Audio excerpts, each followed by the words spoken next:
अंधेरी रात, पनवेल का एक सुनसान कोना और वहां जलती हुई अगरबत्तियां। एक लड़का आंख बंद करके बैठा है। उसके सामने मोबाइल पर YouTube वीडियो चल रहा है जिसका टाइटल है आत्माओं को कैसे बुलाएं। वो हवा में कुछ बुदबुदा रहा है, माफी मांग रहा है और कह रहा है कि उसे उस लड़की की आत्मा से बात करनी है जिसका कत्ल उसने सिर्फ कुछ घंटे पहले अपने हाथों से किया है। यह किसी हॉरर फिल्म का सीन नहीं है, बल्कि इंदौर की उस खौफनाक हकीकत का आखिरी अध्याय है जिसने पुलिस को भी सन्न कर दिया है। एक MBA स्टूडेंट की हत्या, लाश के साथ हैवानियत और फिर तंत्र मंत्र का यह खेल। आखिर उस रात उस बंद कमरे में क्या हुआ था? नमस्कार, मैं हूं सिद्धार्थ प्रकाश। आज हम बात करेंगे इंदौर के उस केस की जिसमें प्यार, धोखे और वहशत की सारी हदें पार हो गई। आरोपी पीयूष धामनोतिया पुलिस की गिरफ्त में है, लेकिन पूछताछ में उसने जो खुलासे किए हैं वो किसी भी इंसान का दिल दहला देने के लिए काफी है। कहानी शुरू होती है 10 फरवरी को इंदौर के द्वारकापुरी इलाके में। CCTV कैमरों में पीयूष को उस MBA छात्रा के साथ घर में दाखिल होते हुए देखा। दोनों साथ थे, सब कुछ सामान्य लग रहा था, लेकिन ठीक 2.5 घंटे बाद वही कैमरे एक अलग कहानी बयां कर रहे थे। पीयूष घर से बाहर निकलता है, लेकिन इस बार वो अकेला है। उसके हाथ में एक बैग है और पीछे उस कमरे में एक खामोश लाश पड़ी है। पुलिस जब जांच के लिए पहुंची तो पता चला कि यह कोई अचानक हुआ झगड़ा नहीं था, बल्कि इसके पीछे एक गहरी साजिश और हैवानियत छिपी थी। पुलिस सूत्रों के मुताबिक कमरे के अंदर जो हुआ वो रूह कपा देने वाला है। पीयूष ने पहले छात्रा पर शारीरिक संबंध बनाने का दबाव डाला। जब छात्रा ने तबीयत खराब होने का हवाला देकर मना किया तो उसने जबरदस्ती की। इसके बाद शुरू हुआ धोखे का खेल।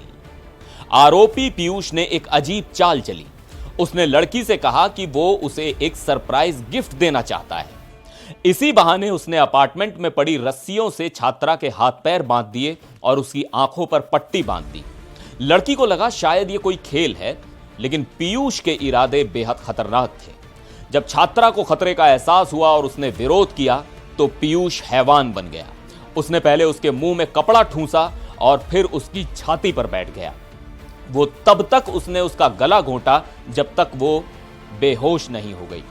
पुलिस का कहना है कि उसे यकीन करना था कि वो मर चुकी है, इसलिए उसने पास पड़े चाकू से उसके सीने के पास वार किया और वार इतना जोरदार था कि चाकू का हैंडल ही टूट गया। अब मैं जो आपको बताने जा रहा हूं वो विचलित कर सकता है। हत्या के बाद पीयूष डरा नहीं, भागा नहीं। पुलिस की जांच में सामने आया है कि वो उस कमरे से बाहर निकला, पास की दुकान से बियर खरीदी और वापस उसी कमरे में आया। उसने अपनी गर्लफ्रेंड की बेजान लाश के बगल में बैठकर बियर पी और हद तो तब हो गई जब पूछताछ में उसने कबूला कि हत्या के बाद उसने लाश के साथ भी शारीरिक संबंध बनाए, यानी नेक्रोफीलिया जैसा घिनौना कृत्य किया। इसके बाद उसने अपने कपड़े बदले और वहां से फरार हो गया, लड़की के शव को उसी हालत में छोड़कर।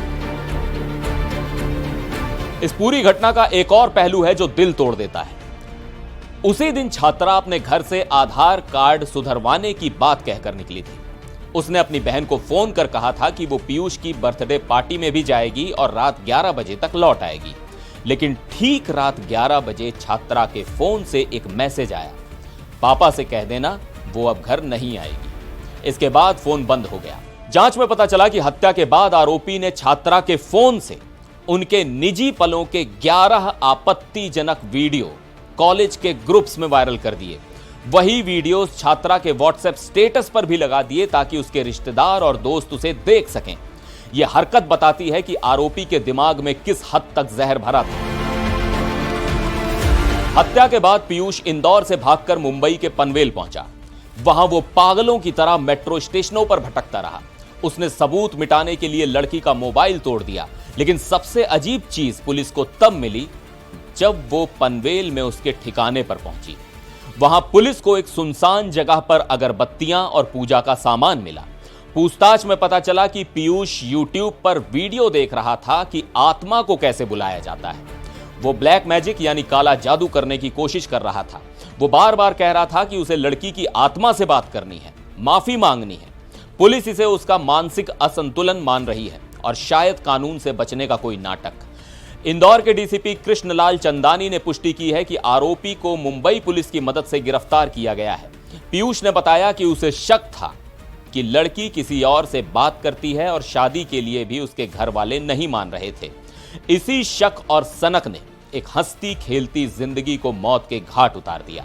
फिलहाल पीयूष पुलिस की रिमांड पर है और फॉरेंसिक टीम डिजिटल सबूतों को खंगाल रही है। लेकिन यह केस हमें सोचने पर मजबूर करता है कि सनक और असुरक्षा की भावना इंसान को किस हद तक ले जा सकती है। एक तरफ हत्या, दूसरी तरफ तंत्र मंत्र का ढोंग। ये इंदौर का अब तक का सबसे पेचीदा और डरावना केस बन गया है। इस केस पर आपकी क्या राय है? क्या यह सिर्फ शक का नतीजा था या एक सोची समझी साजिश? कमेंट बॉक्स में जरूर बताइएगा। फिर मिलेंगे एक और वीडियो में। आप देखते रहिए एनडीटीवी इंडिया।